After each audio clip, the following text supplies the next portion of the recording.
Welcome, everyone, as we are now coming on to YouTube. Jason, I'm going to need help because I need you to close the YouTube window, but leave the Zoom window open because otherwise, yeah, just close that one. Welcome, everyone. Yeah, however you do as that. We are now coming on to YouTube. Jason, I'm going to need help because I need you to close the YouTube window, but leave the turned off completely. Zoom window open because otherwise, yeah, just close that one. Welcome, everyone. Yeah, however you do as we are Mac. So we're now coming on to YouTube. Jason, I'm going to need help. There it is. Okay, good. Perfect. All right. We just need to close the YouTube window. YouTube's closed. And let's go back to the Zoom window. Zoom is right here. Okay, good. Sorry about that, Paul. I don't know how to use a Mac. All right. So now we're starting officially. So welcome everyone on YouTube, everyone here live, anyone who's coming in on Zoom to our speaker series. We're going to be having a speaker once a month, sometimes live. In this case, obviously live from Israel. It's a pleasure to invite Professor Paul Liptz to our congregation, to our community. We're here in a Mordechai Shefter Memorial Hall with people who've just finished lunch. Professor Liptz was a professor of mine in many different places in Israel through HUC. I think you also taught when I was in maybe even at Pardes, but certainly when I was at Woodges. He is an incredible guest lecturer, former professor of Tel Aviv University. He's going to talk a little bit about himself. I'm going to invite him also to talk a little bit about what he's going to talk about. So welcome, Dr. Liptz. Welcome, Paul. We're so thrilled to have you, and everybody here can hear you, and everybody on YouTube, I think, can hear you as well. Good afternoon to everyone. Shabbat Shalom and B'tei Avon for those of you eating now. As was mentioned, it's wonderful always, for the last 3 years in particular, to have had the opportunity to meet former students, as is happening today. So I arrived in Israel one day before the Six-Day War. I'm originally from Zimbabwe, which was then Rhodesia. And I decided to stay in Israel, started studying. Then I taught at the Hebrew University. I transferred a few years later to Tel Aviv. So all in all, I spent 40 years at Tel Aviv University. Most of my period there was teaching Israeli students, graduate and undergraduate. In the last few years, I moved to the international school. And in between, in a very, very busy life in Israel, had 25 years with the Hebrew Union College students, including your rabbi, wonderful student, and moved from my interest in Africa to my interest in the Middle East. So I'm going to try and deal with, I think, is a very exciting part of Israel. You know, as I know and you know, that pretty much when Israel is mentioned in the American press and maybe in the global press, it's about the not such nice things about Israel. But there's some very interesting components, both within Israel, what's happening. And I want today to deal particularly with the Middle East and asking the question, what is the future? I'll try and keep all my remarks to 40 minutes, and then I'll move away from the little box and you'll be able to see me much more clearly, and I'll be delighted to deal with any kind of questions that you have. By the way, you'll see my email address appearing once or twice. You're welcome to contact me after the session, and in many, many cases, the discussion carries on by Gmail with people around the world. So, okay, so here we have, good. So just a little bit of the big picture of the Middle East. You know, what's fascinating about the Middle East is that how many people not looking at this big map kind of really think that this little country over here, and in fact, it isn't quite the correct country because it doesn't have the green line of 1967. It looks like Israel is the greater Israel that you see over here. But I think what many people forget is that for Israelis, this is our context. We are part of the Middle East. And so whatever happens is that while in the Israeli-Palestinian context, it seems that we are the stronger partner, which we certainly are. In the Middle Eastern context, it's much, much more difficult. And therefore, what we'll be speaking about today is really a new stage of relationships with our neighbors. And while it's very important for us, obviously, to be getting on well with the American population and the American government and many other governments around the world, being in the Middle East, the relationship that we have with our Middle Eastern partners is of major importance. We have to deal with international involvements. We're aware of the Middle East being Arab and non-Arab. Just a few points about the Middle East overview. The Middle East and the Muslim world is basically Sunni with a Shiite minority. We get on much better with the Sunnis, as you'll see. It's very divided between rich and poor. There have been civil wars, many internal tensions in the tribal society, and certainly the disappointments after the 2011 Arab Spring. By the way, at that moment, I was in Foster City on the West Coast trying to explain what was going on. Everyone was very excited. I was a little bit more cynical, and unfortunately, my perspective turned out to be correct. So what are the realities of our relationship with our neighbors? I know the Abraham Accords seems to suddenly be, very, very quickly, former President Donald Trump, Jared Kushner, former Prime Minister Benjamin Netanyahu, suddenly seeing that this started the Abraham Accords. But the reality is, and I remember it very personally, even when I arrived in 1967 and then a few years later moved to Tel Aviv, we were talking on the Tel Aviv campus within the Middle East department about the connections we had with Middle Eastern countries. And although the political decisions are obviously the most important, for an extended period of time, for many, many years now, there has been interaction between Israelis and non-Israelis from the Middle East. The whole range of conventions, for example, of academics, doctors, engineers, and tourists going around the world meant that we knew each other, although not on the political level. The central issue, which is always the elephant in the room, is very much what goes on the Temple Mount. Here we see Mecca, the tremendous center during Ramadan in particular. Here we see the Temple Mount, the Muslim population mainly, and here we see Jews going up to the Temple Mount, which is part of the ongoing tensions that we have at the same time. We moved forward very much with the Oslo Accords of 1993-95. Good things could have happened. We were signed an agreement with the Palestinians, with Yasser Arafat. It was a difficult process, but it seemed to be moving ahead.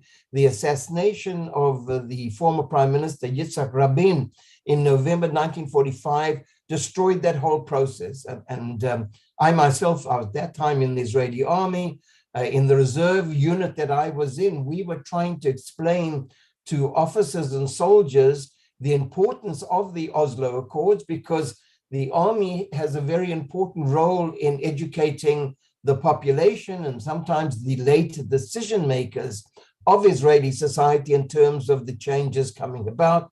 Unfortunately, much of the work that we were trying to do fell apart when Rabin was assassinated. Now, an important issue, which I think we must always remember, is that down on the bottom here is a very tough sentence, and I put it out there and we can talk about it, that Arab states are clearly concerned about the treatment of the Palestinians, which I understand. I've dealt with Palestinians for an extended period of time, wherever they live, but they do not really care about them. And when I speak to some of my Palestinian colleagues, and away from the media, and one gets to know each other, I've been asked an amazing question so often when they say to me, how is it that it seems that the Jewish world supports Israel? We know not all Jewish people support Israel, but that's a significant number of people. And they are actually very much aware that their brethren, their Arab brethren, their Muslim brethren, sometimes their Christian brethren, don't really seem to care all that much about them, talk a great deal, but don't do all that about it. And that's always a very important, albeit a sensitive issue as well. The Abraham Accords made this whole situation a political situation. The central player of the Abraham Accords was the United Arab Emirates, combination of 7 different small emirates, of which certainly the most important are Abu Dhabi and Dubai. Just by the way, I gave a lecture under the auspices of Tel Aviv University 2 weeks ago. And for the first time in all the years that I've been invited as a lecturer to this particular program, summer program, there were students, participants in the group from Morocco, Bahrain, Dubai, and Abu Dhabi. So for me personally, that was a very exciting situation. Now, we have to ask the question, why do these countries want to sign an agreement with Israel? We are a problematic country from their perspective. And in each of the particular countries, I'll try and explain their inner logic, which push them forwards, sometimes against the interests of their own population, to sign an agreement. In the case of the 7 Emirates, only 10 million of them, that means 12% of the population within the 7 Emirates, the United Arab Emirates, are actually citizens. The rest are foreigners. So we have here governments, and in a very, very progressive, economically successful part of the world, where the controlling group, the citizen group, is in fact very small.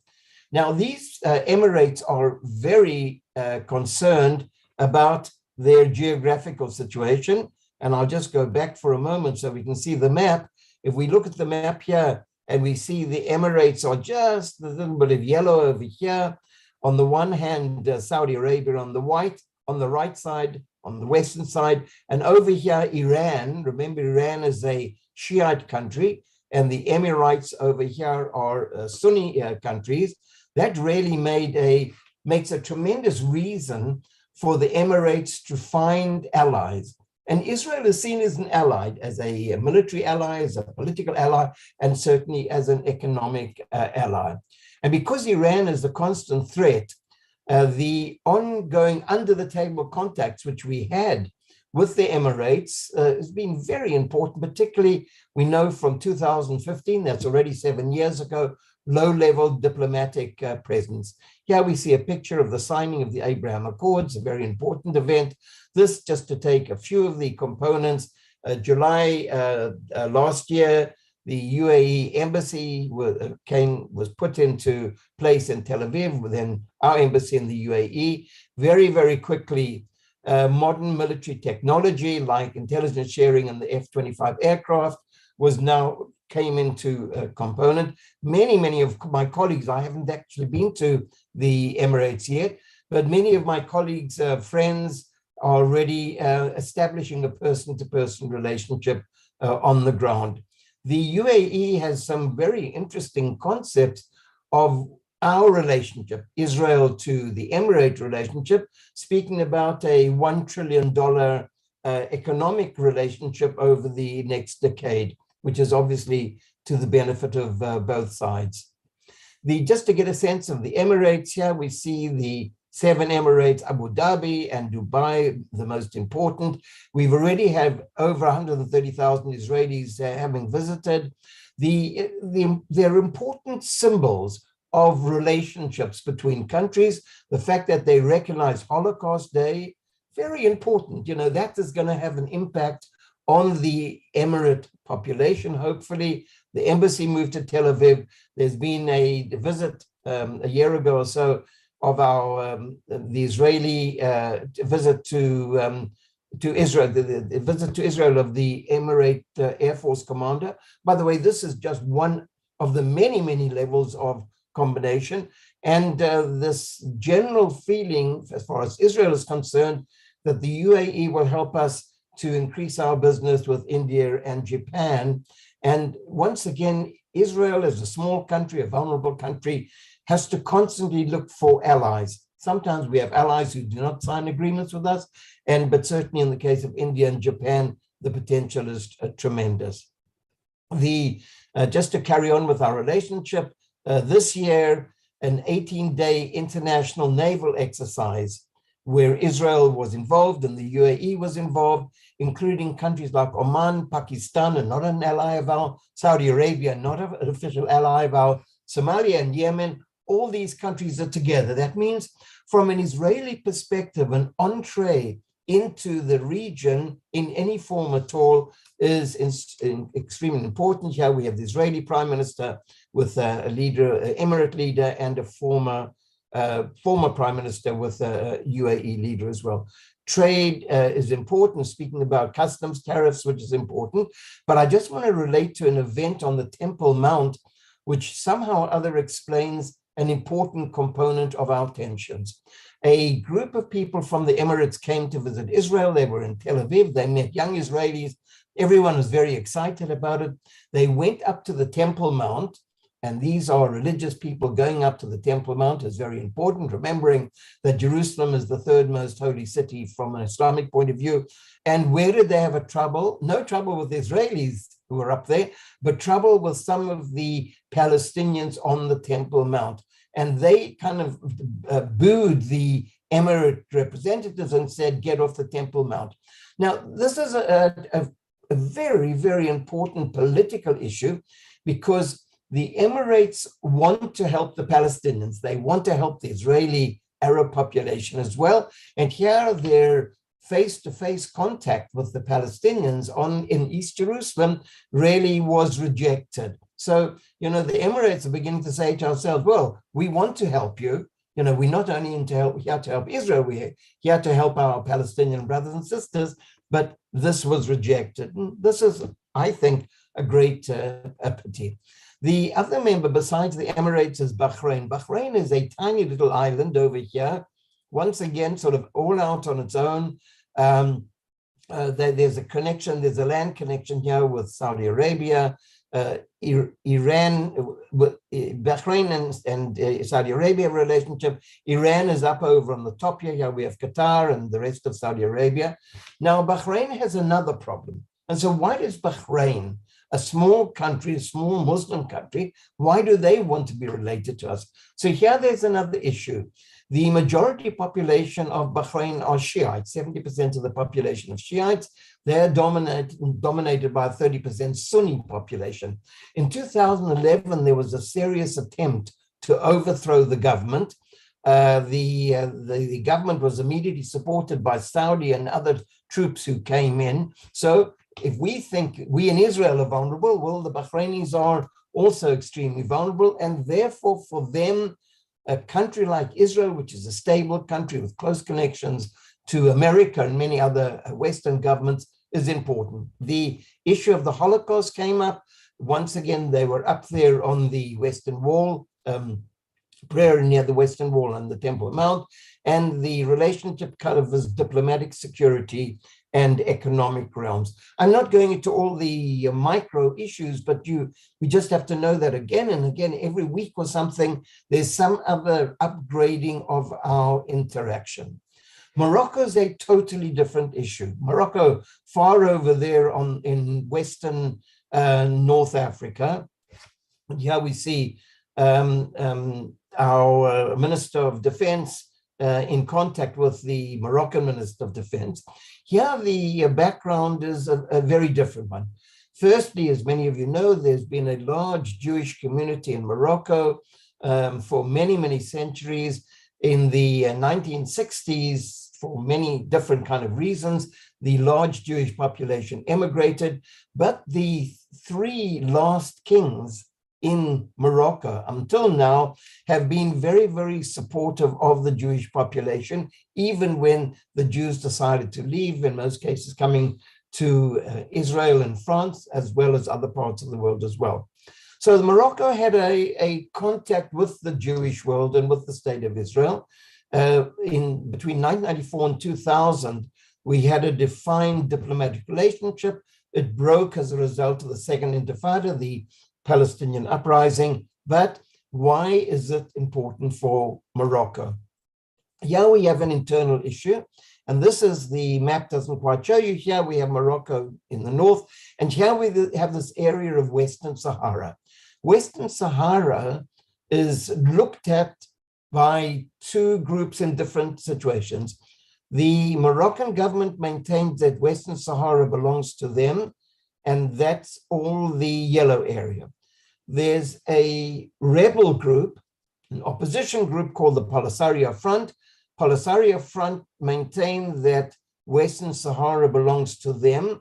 And the Polisario group is actually supported by Algeria up over on the top right-hand side. So here we're beginning to see that once again, countries which are insecure in any level at all require stable allies. For the Moroccan situation, there was an additional issue, and that was the promise by the American government then under Donald Trump that the Moroccan government would be supported by a tremendous amount of arms that would be sold to the Moroccan government. Once again, it's not only the Israeli component, but it's Israel as part of the American story. Israelis flock to Morocco. There's a very strong religious connection over here. Jewish history and culture is now part of the school curriculum, full diplomatic relations, once again, many different components. We now are getting caregivers and construction workers coming to Israel. We need, in 2023, we'll need a large number of people coming in to assist our society. And once again, it's very important, they have restated a number of occasions their belief in the two-state solution, that there will be state of Israel and the state of a Palestinian state, and want a comprehensive end to the conflict. Palestinian issues, the agenda is always there, but from a realpolitik perspective, most of these Arab countries want another government like Israel with whom they can cooperate. Sudan is part of the Abraham Accords. I won't spend too much time here. Much more complex. Sudan is an insecure society, tension between the civil society and the military regime. So we don't quite know exactly where that is going to go in the future. For us, Egypt and Israel is a problematic relationship. If we look at human rights, the human rights record is in Egypt is absolutely horrendous. And I know I'm often finding myself in a situation with a group where they say, well, how can you actually want to be great friends of the Egyptians? Look at their human rights records. And I, by the way, have a very simple explanation. Only about 6 or 7% of the world are in democratic societies, fully democratic societies. Israel is defined as a flawed democratic society, but we're number 23 out of about 196 countries in terms of our level of democracy. That means that if we don't have relationships with so many other countries because of their civil rights, the human rights situation, we wouldn't be able to have any relations at all. So it's not always simple to choose who can be your friends and who not. Relationships with Egypt, have been improving tremendously. Once again, what's in it for Egypt? What are their issues? By being friends with us, they improve their situation with the USA. The Ethiopian dam conflict is an issue. What's going on in Sinai is always a problem. They want Israeli tourists in Sinai, bring a lot of money. And now that we have direct flights between Israel and Sharm el-Sheikh down in the south, Israel to the southern border that we have with Egypt, which is in Sinai, that's all very important. And basically, it's a political leadership to political leadership relationship. Our ability to get to the wider Egyptian population has been fairly limited until now. Hashemite Jordan, why are they so interested in the relationship with us? Well, the Hashemites, here's the former King Hussein, here's his son, Abdullah II, meeting Lapid and the two prime ministers that we've had here. So firstly, Jordan is threatened by a tremendous Syrian population, refugee population. They have a poor economy. They've been threats to the monarchy by certain southern tribes, and they have a water shortage.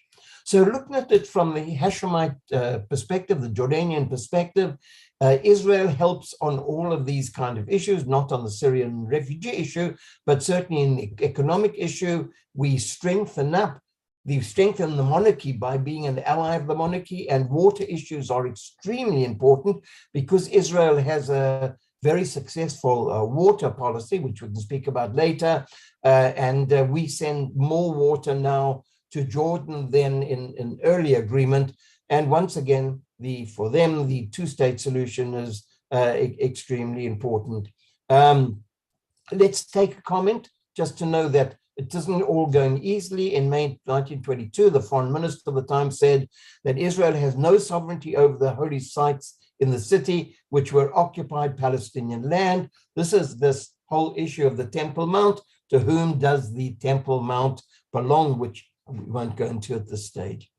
Turkey, interesting situation, always back and forward. President Erdogan is a part of NATO, not part of the European Union. Many countries in NATO have problems with Turkey. They don't always abide by the party line, so to speak. They were buying a Russian aircraft and not American aircraft. Complex kind of a situation. But once again, we know that for reasons of Turkey's very survival, with its extremely problematic economic situation at the moment, 80%, the economy is actually out of control at the moment, tremendously 80% inflation. And so Erdogan, he has maps and he keeps speaking about the Palestinians. In reality, he's very, very interested in close economic relationships with Israel.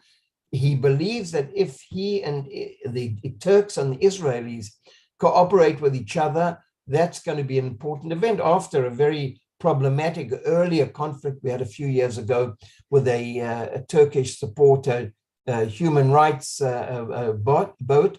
So here we see the contemporary Israeli president, Bougie Herzog, meeting him. And the important thing of this picture, it's all symbols, but symbols are crucial. We have the Turkish and Israeli flag being shown to Turkish society. This is what it's all about. Erdogan saying, for all the things that I've said about Israelis are our friends. So this was, in fact, an important issue. And there, in the last 2-3 weeks, very important early stages of establishing full diplomatic relations. Saudi Arabia is always the big question. A lot of discussion about Saudi Arabia. Are we going to be friends? Aren't we going to be friends? Without sort of going into a deep analysis of Saudi Arabia, there's certainly two schools of thought within the Saudi administration, within the Saudi political and religious leadership. One school of thought was forwarded last year by the Saudi foreign minister, very important statement. Normalization with Israel would bring tremendous benefit to the region, but such an accord with the kingdom would depend on progress on the Israeli-Palestinian peace process. The prince, MBS, who's had his own set of problems, are quite insecure within the international arena. Without doubt, without having actually said it, I'm sure he believes that this picture of him with former President Netanyahu, and here they seem to be particularly friendly with each other. This to him, and he is going to be the major player in the future. He's extremely powerful, somewhat problematic leader. He has expressed his interest in a close relationship with Israel. By the way, once again, many of the countries in the world believe if they have close relationship with Israel, they will have a better relationship with the United States. Interesting, some of you may say that isn't the case, or it is the case, but that's how many of our Arab neighbors actually look at it. This has led to 2 or 3 very important components. One is that Israeli airlines now fly over Saudi airspace. You can imagine for the Israelis are tremendous travelers, and many people stop at Tel Aviv airport to catch another plane and carry on to the east. We would have to normally fly around Saudi Arabia to get to the Far East, to Singapore and to Australia, just as an example. Now we're saving a number of hours, which is a tremendous saving in petrol as well, and time. So the fact that they opened their airspace to us is a very important issue. Last year, once again, there was also a very important issue of much of the very anti-Semitic non-Muslim groups in the world were demonized in the literature. We see again and again that the Saudi textbooks are going through changes, and like so many other issues, the world is not only about diplomacy and military issues and friendship, but also about economic issues. And here we see in this year, Jared Kushner, who in preparing the peace treaty that was supposed to come about between us and the Palestinians, it's now totally off the board, but there were some economic gains, not only for the Saudis, but certainly for the Kushner family as well. So here we come to the Palestinians. It's a whole issue by itself. As I mentioned earlier, I've been very closely connected to the Palestinian issue. Know many of them, have Palestinian colleagues, have Palestinian friends, and we have to see where they are in the situation. And here I think it's a tragedy. From my position, it's a tragedy. I would be very happy if after 55 years since the Six-Day War, when Israel took over the West Bank and Gaza, then in 2005, we gave back Gaza to the Hamas group in Gaza, which we see here. Here we see the Hamas leadership. Here we see some of the Hamas fighters. Here we see some of the nicer areas of Gaza, an area that I've been to myself on a number of occasions. A survey last year, which was one of the, I think, the best Palestinian survey center by Khalil Shikaki, the results of the poll was 62% of Palestinians oppose the concept of a two-state solution, which means 2/3 of the Palestinians do not accept the idea of the state of Israel and the state of the Palestinians, while only 36% do. That means only 1/3 of all the Palestinians say we accept that there is a state of Israel and we also want our state. Because by saying that they don't accept the two-state solution, basically they're saying, for those of you who know the map, all the area from the Mediterranean to the Jordan would be part of a one state, which according to them and as a result of the return of the Palestinian refugees would very quickly lead to an Arab majority, a Palestinian majority, that really, for an Israeli, says the end of the state of Israel.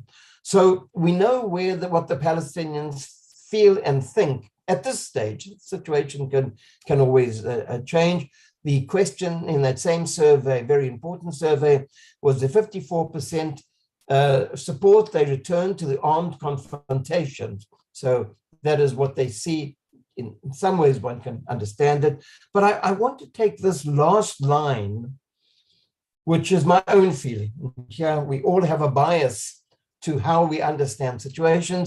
And in 1973, a long time ago, the famous Israeli foreign minister, Abba Eban, without doubt our most erudite politician that we've ever had, said, the Palestinians never miss an opportunity to miss an opportunity. And for many of us who are in this realm, we're sitting, we're talking, we're discussing how we move forward with the Palestinians. And, you know, the number of occasions that sort of in a discussion that we might be having, or every now and again, I'm on a local think tank, this term comes up again. And it's an issue. At what stage do the Palestinians start saying yes? On what stage do they say, well, let's try it? And unfortunately, for one reason or not, they caught somehow or other in their own kind of a situation, which, if we take these figures as a reality, means that essentially they don't agree yet with the existence of the state of Israel. So we have to accept that these are the realities of the Middle East. In this reality, on the other hand, we're beginning to find that Arab states are somewhat forgetting the Palestinians. They talk about it a great deal, but even for them, the Palestinians in one sense or the other are a problem. The road ahead, what's going to happen in the future? The final slide. The importance for Israel is without doubt the role of the United States. Since Harry Truman onwards, in 1947, and essentially with the overwhelming majority of American leaders, presidents, and members of the Congress generally also, with certain exceptions, there's been a commitment to Israel's safety and security. And at the same time, the overall approach of America has always been, obviously, particularly since 1967, moves to a two-state solution.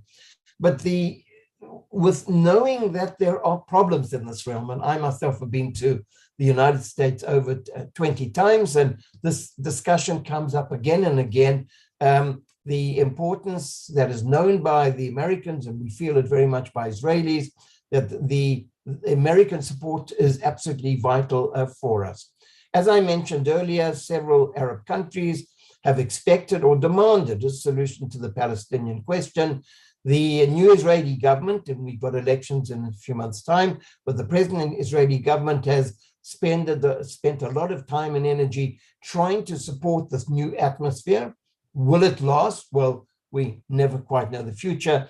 And a very important issue, which I mentioned very briefly a little while ago in terms of the Temple Mount, unfortunately, what we're beginning to see again and again, that the Israeli Arabs, those who live in East Jerusalem, who are residents of East Jerusalem, who are Israeli Arab citizens, as well as the Palestinians living in other parts of the country, where are they going to play a role in the future? And that is something that we have to look ahead to. So I'm going to stop the share now. And I was actually on time, which is quite unusual for me. We can go over to questions. Please feel free to ask any question at all. And if at a later stage, and certainly for those of you on YouTube, if you have any questions, I'll be absolutely delighted if you contact me by Gmail. I'll ask your rabbi to put that on the screen sometime, because I'm always interested in carrying on the session. So over to you. Thank you very much. Thank you, Paul. Can you hear me, Paul? I can hear you. Can you hear me now, Paul? Can you hear me? Can you hear me Yes. through this? Yes. All right. So thank you so much. That was absolutely fabulous. One time. Switch on the mic. I'll go to the mic and go to the switch. On the microphone, you're holding the switch. I turned it on already. Is it not working? Testing, testing, testing. We're checking real quick with the mic. Okay, good. Can you hear me now? There I you can go. hear you clearly. Okay, good. We want to make sure everybody here can hear as well. Thank you, Jason. So that was an incredible synopsis of Israel and what they are doing with the countries that are surrounding them and a little bit farther away. And so we want to make sure that everybody has the opportunity for questions. So if you do, just come on over here and I'll let you sit here and then you can ask the question using the mic. We're going to first invite Dr. Ron Fagan. You can sit right there so you can see. Right here. Yeah. Okay. We keep on hearing the question about. Speaking to the mic. Okay, we keep on hearing the question about whether Israel is going to remain a Jewish state or a democracy. That question keeps up, and that's become a very important part, I understand, even in Israel. So could you comment on that? Yeah, you know, the issue, it's an important issue. Thank you for asking the question, because I think it's absolutely a vital issue. It very much depends on one, as an Israeli, where one is politically. So if you're a right-wing Israeli and you believe that we should take over the territories, the West Bank, Judea and Samaria, that will bring immediately an issue of what are we going to do with the 3 million Palestinians who live in the West Bank. So here the opinion is divided. If you don't give those Palestinians the right to vote, you claim that they're Jordanian citizens or something like that, which is they're not. That is a totally non-democratic society. If you include all those Palestinians, 3 million, with fairly large families, this is no longer going to be the Jewish state. So the right-wing group has not yet really given a statement on what they're going to do. They believe in annexing the West Bank, where the Palestinians live. but they haven't really said what are they going to do with the population. Are you going to deprive them of their democratic rights? From a center, left of center perspective, one of the many reasons why it's believed that the Palestinians have a state is that at that time, there's really no threat to the Jewish majority in the state of Israel. And here I have to move into Israeli society to to describe a very important component. For many years ago, as the questioner was alluding to, the idea was that the Israeli Arab population, 22% of Israeli society are Israeli Arabs, the majority of them being Muslims. They were growing at such a massive level that even within the green lines, within the former borders of the state of Israel, there would be an Arab majority. That is incorrect. Firstly, because the Israeli Arabs are becoming middle class. As they become middle class, they have smaller families.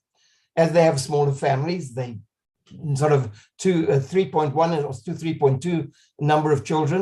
It's really not a threat. In addition to which, we have certain sections of the Israeli Jewish population which grow very much quickly, the ultra-Orthodox and modern Orthodox in particular. And on the other hand, we have Jewish immigrants coming in large numbers. So the demographic threat, which was, a real issue on the table until some years ago, is in fact not all that important. And I'd just like to conclude with a very interesting comment I heard from one of my students. There was a conference at Tel Aviv University, and there was a question to the audience, which is, what is the dream of the Israeli Arab population, citizens of Israel? And he put up his hand and he said, it's a very significant comment. He said, my dream is 2 children and a dog. Now, what does that actually mean? He was saying so much. He said, I'm no longer interested in this massive family. I'm a middle-class educated person, and I'll only be able to afford 2 children to really give them what they need. The issue of the dog is significant because, as we all know, having a pet means you have to have money and time. So it means you're a different kind of human being. You're basically saying, I want to be a middle-class person. And I think that was the significance of that particular answer. So once again, the reality is, depending on where you are politically, right of center or left of center feel they have the answer, might not be the total answer. Right of center have not yet defined exactly how they're going to deal with the issue of the 3 million Palestinians if Israel ever annexes the territories. I hope that's fairly clear. Good one. All right, thank you. We're going to invite Larry to come up now. Yeah, thank you. You've given us so much to unpack here that I didn't realize there were so many countries in the Middle East there. Could you give us kind of a quick update on the current status of Israel relations with the United States, with Russia and China, and also things like inflation in Israel, and also the new government? So, is there a new government? Good. Larry, I think we should meet for about 24 hours. I'll try and it's a wonderful set of questions, and I'll try and relate to each of the sub-issues. Good relations with America. We've always had, it depends how one analyzes the media. We know that the anti-Israeli factions within American society, both on the left and the right, are sometimes very problematic. We believe that the mainstream American society, maybe not on campuses, by the way, we know there's a problem on campuses, but mainstream American society understands it.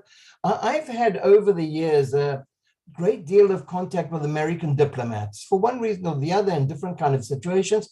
And they would always say, when push comes to shove, Israel is an ally of the United States. It's good for America to have a stable democracy in the Middle East, an area which has very few democracies, if any at all, besides Israel. Even with the problematics of Israel, we know that Israel is militarily a strong country. It's a good relationship for us. And there are many different reasons as well, in addition with the role of the Christian fundamentalists, which obviously plays quite an important part in American politics. In terms of China, we pretty much follow the American perspective on terms of China. We have relationships with China, but the Chinese market is a very difficult market. Dealing with Chinese, different kind of modes, different cultural concepts, but essentially with China, we go pretty much behind the United States. In terms of Russia, until a short time ago, Israel tried to remain neutral in the Ukrainian-Russian situation. It was very clear, and by the way, I was involved in a number of Zooms, and I remember there was one question, why doesn't Israel stand up for Ukraine? The reason is that keeping close relationships with Russia is very important in our ability to physically move around the Middle East. That means essentially to attack Iranian arms moving into Syria, just to give you one component, and the Russians allow us to do it. So we have to be very careful about our relationship with Russia, but when push comes to shove, Israeli assistance is essentially being sent to Ukraine. Not so much military assistance, but medical assistance and different kind of protective gear to assist the Ukrainians. Larry, your very last issue of the economy and inflation. The Israeli economy is very stable. We have a 70% middle class. I think personally, studying our two countries, I have a feeling that our middle class is actually more secure, relatively speaking, than the American middle class. We're an upwardly mobile society. We have 30% low income people, which is we have to still certainly deal with. But essentially, the lifestyle of Israelis is very important. Just want to give you one statistic. Comes out every year, the happiness figure. There's a global happiness figure. It's a combination of a massive sub-questions. Israel, the United States at the moment is the 16th happiest, 1/6 happiest country in the world. Israel is the 9th happiest country in the world. We sit with countries like New Zealand, Denmark, Sweden, Canada, among those happy countries of the world, which indicates something very important. The Israeli population, well aware of the challenges facing us, is actually a very happy population. So we don't have as much money as you people have. We're not on that level of income, but there's essentially the Israeli population feels secure. There are challenges. Inflation, like most parts of the world, is very much part of what's going on. Extremely expensive apartments. It's almost out of the range of young Israelis today to buy an apartment. That's a very important issue. But when push comes to shove, Israeli population remains a happy, stable population by and large. Not everyone, not all groups, but I'm taking the majority population. So, Larry, I hope I managed to cover most of your very interesting questions. Did you want to comment at all on the status of the government? Oh, sorry, the status of the government. Yeah, the status of the government, we look, the government, the Israeli politics is crazy. We have a very stable civil society. That means the infrastructure that is non-political in Israel is always stable. The political framework has always been insecure. It doesn't matter when we look back to the days of Ben Gurion or Rabin or Begin or any of the leaders. Israeli politics has always been somewhat unstable. And the reason is, and I'll just give a one-liner on this, when the Israeli political structure was established in the first election of January 1949, Israelis looked around for a model which would seem to be very democratic. They looked at the American system. They said, American system isn't for, as far as we were concerned, very democratic. It seemed to be a system controlled by rich white men, using the kind of terminology of the time. We didn't want to be like the United States. We moved to a multi-party system, which was extremely democratic. It allowed the voices of minority groups to be expressed in politics. That was the good news. The bad news was it led to political chaos. So the prediction for the future about Israeli politics is low-level or high-level political chaos. That's how we understand the system. But the other structures of Israel tend to be very, very stable. So that's how we manage to live in this kind of dual world of political chaos, but civil or civic structure stability. So I think that's what it is. It's going to be the next election. I mean, we're could well have an election a year or election 2 years. I mean, it's good for the politicians to keep them active. It's not so good for the citizens. So no emergency in forming a government because of the way things are operating right now, or No, things are functioning and people are being paid and things of that nature? Yeah, absolutely. You know, this is this whole situation. We've got used to living in chaos and crisis.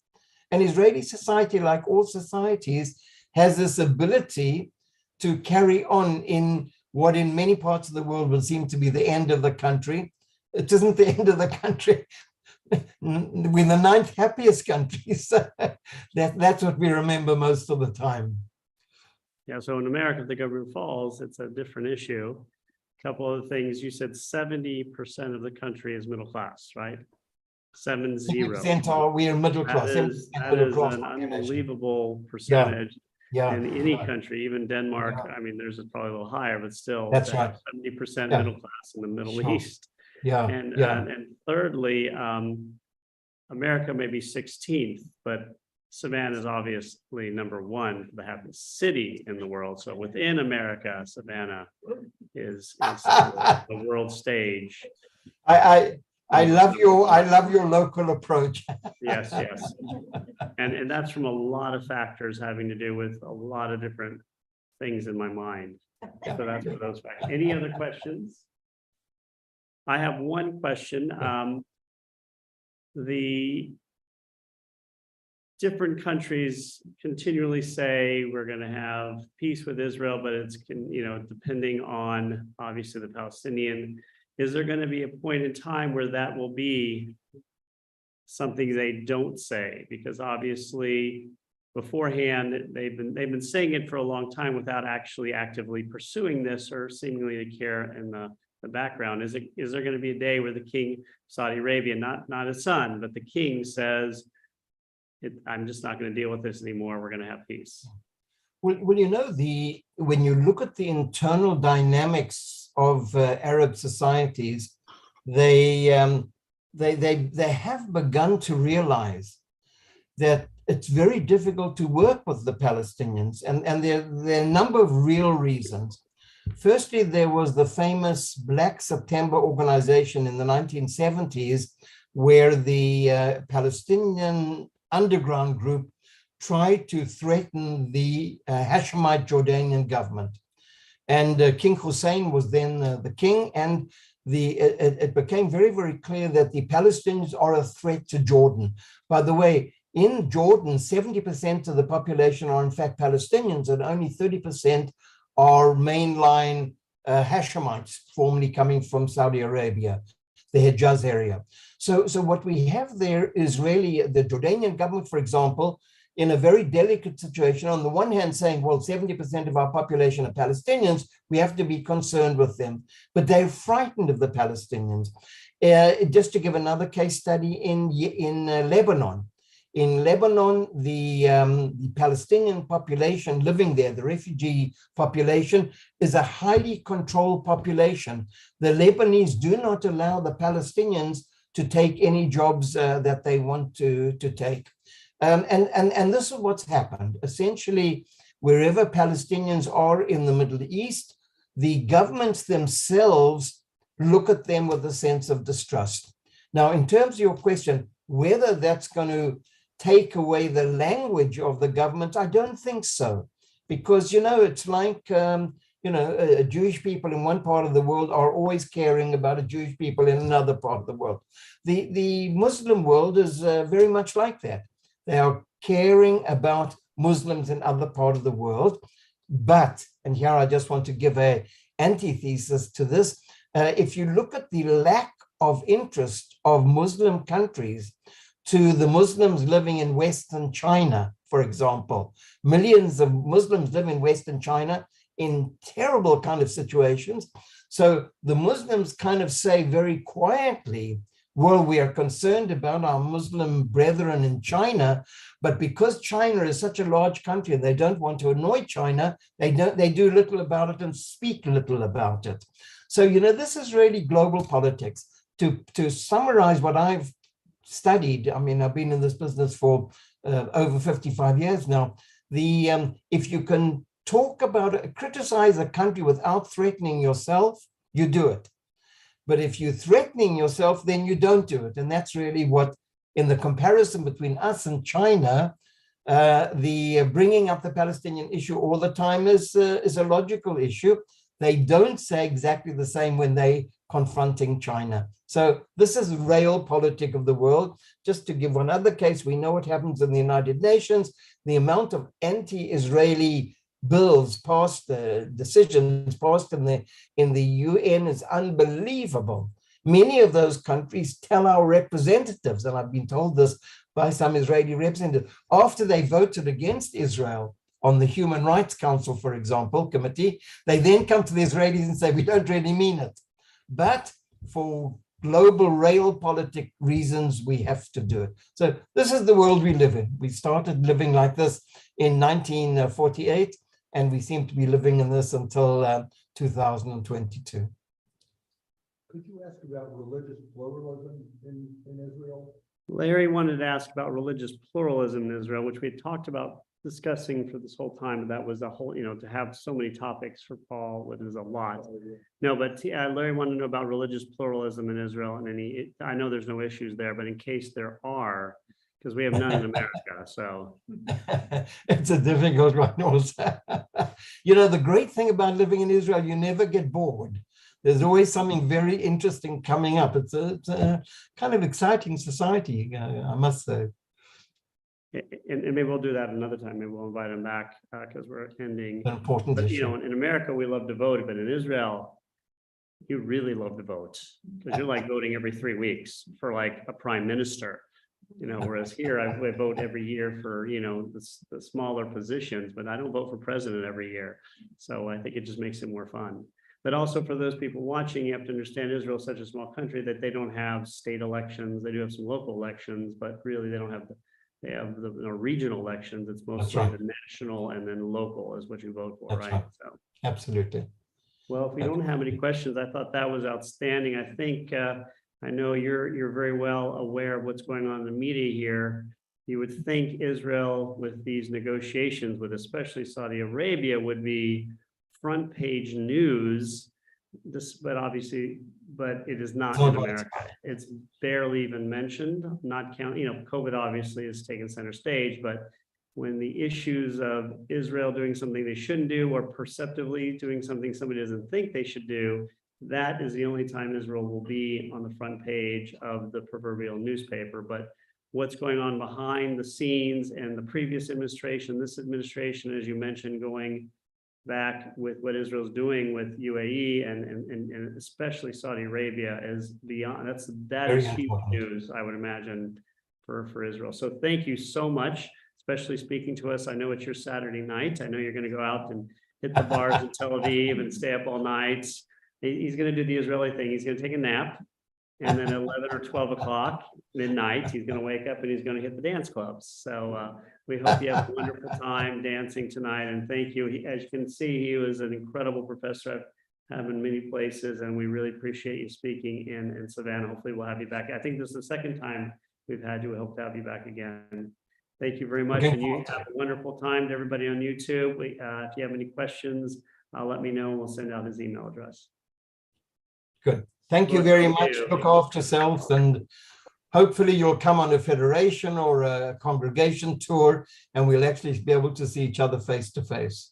When we do, we are supporting a federation tour out of Atlanta that we may be going this year. So we have no say in that, but hopefully the next time we go, we'll make sure we'll be able to hear you speak if that's okay. Wonderful. That'll be great. Thank you very much. Keep well. Everyone out there, you have a good one, and thank you. And we'll be continuing with our speaker series next month, where I think Lance Tolan is going to be speaking. He is the gentleman who is producing the documentary on the Jews of Georgia, really stressing our involvement. So that's going to be really incredible. Thanks again, Paul. All the best. Bye-bye. Thank you. And we won't turn off for a second because I'm not sure how with the Mac. He's off now. Okay.